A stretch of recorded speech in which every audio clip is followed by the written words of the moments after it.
స్వాతి నక్షత్రం తులారాశి వారు నిజంగా కారణ జన్ములు. ఏదో కారణం ఉంటే తప్ప ఇలాంటి స్వాతి నక్షత్రంలో పుట్టి ఉంటారండి.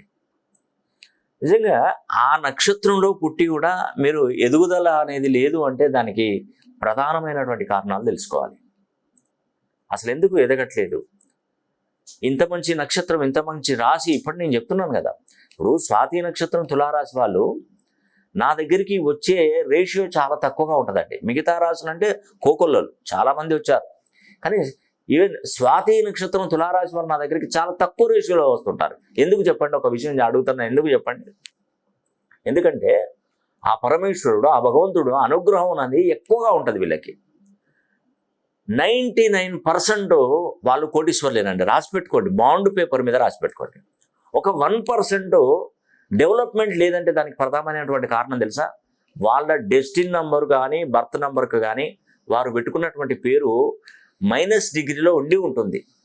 దానివల్లనే ఇంటికి మొదటి సంతానం, తృతీయ సంతానం అయిన భార్యాభర్తలు ఇబ్బందులు పడతారు. తూర్పు దిక్కున నివాసం ఉన్నా కానీ సమస్యలు వస్తుంటాయి. SLGCA అనే అక్షరాలతో పేర్లు మొదలు కావడం, మీ డేటు, మంత్, ఇయర్ మొత్తం కొడితే 3వ నంబర్ కానీ 1వ నంబర్ కానీ వచ్చి ఉంటుంది. ఇలాంటి వారికి మాత్రమే అభివృద్ధి తక్కువగా ఉంటుందండి.